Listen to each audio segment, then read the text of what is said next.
Hello दोस्तों, welcome back to the channel Srishti Study Point. आप सभी का स्वागत है। और यहाँ पर आज मैं बात करने वाली हूँ उत्तर प्रदेश के कंसर्न में किस विषय पर।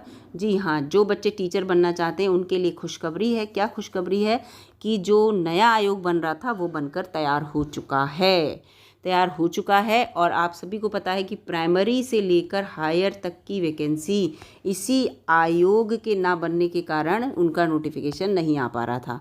तो आप और मैं यहाँ पर एक बात और बता दूँ कि मैं ना ही जीआईसी की बात कर रही हूँ, ना ही मैं जीडीसी की बात कर रही हूँ।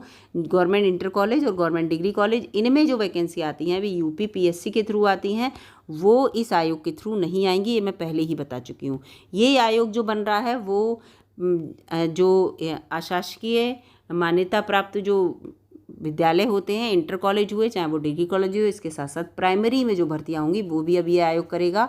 और इसके साथ साथ और भी बहुत सारे क्षेत्रों में यही आयोग जो है अध्यापकों की भर्ती करेगा। तो ये आयोग बन चुका है। ये देखिए पूरा यहाँ पर ये आयोग का पूरा यहाँ पर मैं आपको ये दिखा रही हूँ गजट, ये सरकारी गजट। और इसमें सबसे पहले देखिए ये अधिसूचना और ये दिखा उत्तर प्रदेश शिक्षा सेवा चयन आयोग अधिनियम 2023। ये अधिनियम 2023 कहलाएगा, याद रखिएगा, जिसके तहत ये आयोग बना है। और इसके साथ साथ इसका जो ऑफिस है, हेड ऑफिस यानी कि कार्यालय कहाँ पर बनेगा, उसकी बात भी मैं यहाँ पर आपसे करूँगी। क्योंकि जब तक कार्यालय नहीं बनेगा तब तक जो हमारे अधिकारी हैं या इसमें जो इसके जो पदाधिकारी हैं वो कहाँ पर बैठेंगे, और जब ये बैठेंगे तभी अपना कार्य प्रणाली स्टार्ट करेंगे। तो यहाँ पर पूरा ये लिखा हुआ है। देखिए इसको डिटेल में अच्छे से पढ़ना है, इम्पॉर्टेंट है ये कि इंटरमीडिएट ये अधिनियम है पूरा। इसमें शासित जो सरकार के द्वारा अशासकीय सहायता प्राप्त इंटरमीडिएट कॉलेज, उच्चतर माध्यमिक विद्यालय, हाई स्कूल और उससे संबद्ध प्राथमिक विद्यालय, देखिए दिया है प्राथमिक विद्यालय, तो इसलिए मैं यहाँ पर कह रही थी कि प्राथमिक विद्यालय की जो हैं, इसके साथ साथ यहाँ पर इंटरमीडिएट प्राथमिक विद्यालय, इंटरमीडिएट शिक्षा अधिनियम 2021 के तहत आच्छादित अशासकीय सहायता प्राप्त अल्पसंख्यक जो होते हैं इंटरमीडिएट कॉलेज उनकी, अल्पसंख्यक उच्चतर माध्यमिक कॉलेज, अल्पसंख्यक हाई स्कूल, इससे संबंधित अल्पसंख्यक जो प्राथमिक विद्यालय हैं, इन सब की भर्तियाँ।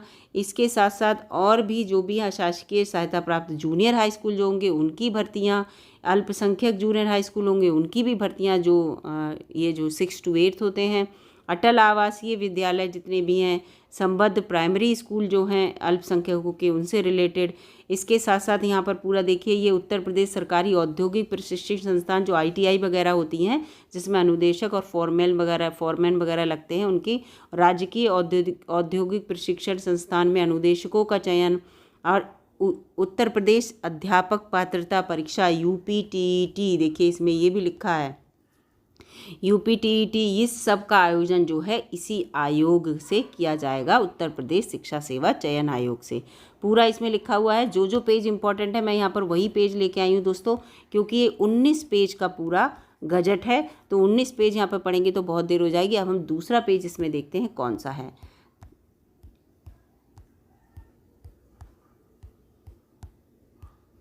ये है दूसरा पेज, ठीक है।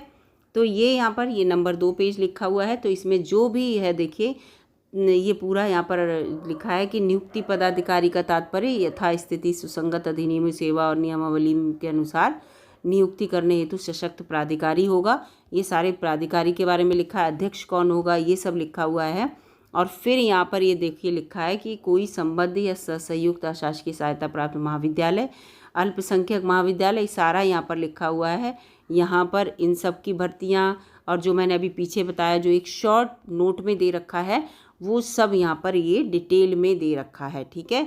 तो इसको जो है आप जो है डिटेल में पढ़ना चाहें तो पढ़ सकते हैं, लेकिन दिया वही है। जूनियर हाई स्कूल अभी मैंने बताया आपको, और ये सारे अल्पसंख्यक वाले बताए। इसके साथ साथ ITI वगैरह में जो भर्ती अटल आवासीय विद्यालय हैं इन सब की, तो ये वही इसमें दे रखा है। अब हम देखते हैं एक और पेज है, इसमें 3 पेज मुझे थोड़े इंपॉर्टेंट लगे थे, वही पेज यहाँ पर लेके आई हूँ मैं। इसमें पूरा क्या क्या नियमावली लगेगी पिछड़ा वर्ग से रिलेटेड और इस सब से रिलेटेड। इसके साथ यहाँ पर जब अगले अध्याय 2 पे आएंगे तो आयोग की स्थापना है, आयोग में कितने सदस्य होने वाले हैं और ये सब, तो इसमें आपको पता है आयोग में 1 सदस्य और 1 अध्यक्ष और 12 सदस्य होंगे, टोटल 13 लोग होंगे। बहुत बड़ा आयोग है, तो इनके लिए बैठने के लिए भी एक जो है वो बड़ी जगह चाहिए, ठीक है। और इसका नाम उत्तर प्रदेश शिक्षा सेवा चयन आयोग के नाम से स्थापित इसे किया जाएगा, यहाँ ये लिखा हुआ है, ठीक है। आयोग की स्थापना, जो आयोग की संरचना यहाँ पर है, कितने लोग रहेंगे। तो ये पूरा यहाँ पर डिटेल में दे रखा है, कितने वर्ष तक इनका शासन रहेगा, सचिव कितने वर्ष तक रहेगा, ये सब तो ये हम लोगों के लिए नहीं इम्पोर्टेंट है। हम लोगों के लिए इम्पोर्टेंट है कि आयोग बन चुका है और यहाँ इस पर राज्यपाल के साइन हो चुके हैं। बस यहाँ का कार्यालय जो है वो कब तक बनेगा उसके बारे में भी मैं आपको यहाँ पर बता देती हूँ। फिर देखते हैं कि भर्तियाँ कब तक आने की उम्मीद है। ये देखिए दोस्तों, पूरी इसमें एक खबर छिपी है न्यूज़पेपर में। चयन बोर्ड में नए आयोग का मुख्यालय बनाने की तैयारी चल रही है। कहाँ पर मुख्यालय बनेगा, और देखिए इसमें लिखा भी है कि राज्यपाल से विधेयक को मंजूरी मिलने के बाद अब नया आयोग बहुत जल्दी क्रियाशील हो जाएगा। तो ये मुख्यालय कहाँ पर बनेगा इसको पढ़ लेते हैं। तो उत्तर प्रदेश माध्यमिक शिक्षा सेवा चयन बोर्ड के परिसर जो बनेगा, माध्यमिक शिक्षा सेवा चयन बोर्ड का परिसर है, वो अपना परिसर है, उनका किराए का नहीं है। इसी में नया शिक्षा सेवा चयन आयोग का मुख्यालय बनाने की बात हो रही है। मुख्यालय और इसलिए बात हो रही है क्योंकि अगर इसकी नई बिल्डिंग लेंगे तो बहुत दिक्कत हो जाएगी और 13 सदस्य हैं, काफ़ी कमरों की ज़रूरत पड़ेगी। तो इसलिए यहाँ पर ये कहा जा रहा है कि इसी को जल्दी से जल्दी आयोग इसका नया मुख्यालय बना दिया जाए, जिससे इसकी कार्य प्रणाली जो है वो स्टार्ट हो जाए, है ना। तो ये है यहाँ पर, तो इस चीज़ को लेकर है माध्यमिक शिक्षा सेवा चयन बोर्ड और उत्तर प्रदेश उच्चतर शिक्षा सेवा चयन आयोग को नए आयोग में समाहित कर लिया गया है और चयन बोर्ड परिसर को नए आयोग के मुख्यालय बनाने की प्राथमिकता दी जा रही है।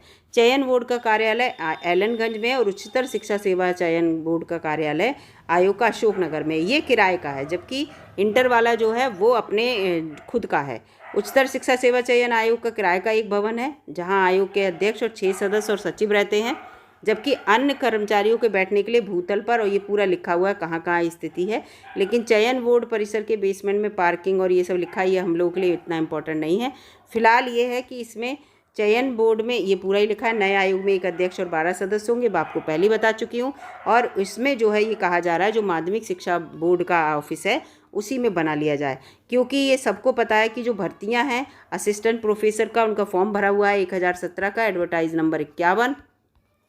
इसके साथ साथ टीजीटी पीजीटी की साल भर से उनके फॉर्म भरे हुए हैं, लेकिन इनकी परीक्षा नहीं हो रही है। इसी की वजह से जो है भर्ती जो थी वो फंसी हुई थी। राज्यपाल से मंजूरी जब मिल गई है इस आयोग को, तो अब दबाव है कि नया आयोग जो है बहुत शीघ्र से क्रियाशील हो जाए। अगले साल लोकसभा के चुनाव भी हैं और चुनाव से पहले लंबित पड़ी जितनी भी भर्तियां हैं उनके विज्ञापन जल्दी से जल्दी जारी किए जाएं और जिनकी एक परीक्षा होने को है, एग्ज़ाम होने को, उनके जल्दी से जल्दी एग्ज़ाम भी कराए जाएँ।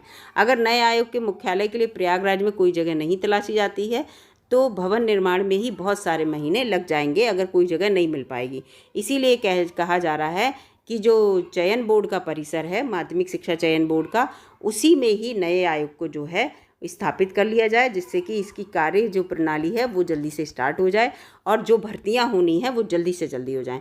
तो मुझे ऐसा लग रहा है कि 1 महीने के अंदर दोस्तों जो है ये जो है पूरी क्रिया यहाँ पर ख़त्म हो जाएगी। मुझे लग रहा है कि मिड जो अक्टूबर तक, और मुझे ऐसा लग रहा है नवंबर या दिसंबर में हम लोगों को जो है जो एग्ज़ाम होने को हैं उनकी डेट आने की संभावना है कि जिनके फॉर्म भर चुके हैं टीजीटी पीजीटी और असिस्टेंट प्रोफेसर वाले। उसके बाद जो है वो अगली वैकेंसी आएंगी और इनका जो कैलेंडर स्टार्ट होगा वो जुलाई से स्टार्ट होगा, ठीक है। जबकि यूपीपीएससी का 1 जनवरी से स्टार्ट होता है और इनका कब से होगा, इनका जुलाई से होगा। इस चीज़ को याद रखना और पूरे साल तक चलेगा। जो जॉब का कैलेंडर, वैकेंसी की एग्ज़ाम का कैलेंडर पूरे वर्ष भर का आ जाता है, कौन सी परीक्षा कब होगी वो उस कैलेंडर की बात। तो यहाँ मैंने आपको पूरी जानकारी देने की कोशिश की है दोस्तों, और जिससे कि आप लोगों को ये पता रहे कि वैकेंसी कब तक आएंगी। और जो बच्चे परेशान हैं वो बिल्कुल परेशान ना हो, क्योंकि यूपी टीईटी के लिए बच्चे बहुत परेशान हैं, प्राइमरी के लिए। तो निश्चित ही आप लोगों की वैकेंसी आएंगी और बस ये है कि जल्दी से ये मुख्यालय जो है अपनी वर्किंग कंडीशन में आ जाए। इस तरह की वीडियो आपको और देखनी हो तो चैनल को सब्सक्राइब कर लीजिएगा और वीडियो अच्छी लगे तो लाइक कीजिएगा, अपने दोस्तों में शेयर भी कर दीजिएगा। मिलती हूँ अगली वीडियो में, तब तक के लिए नमस्कार।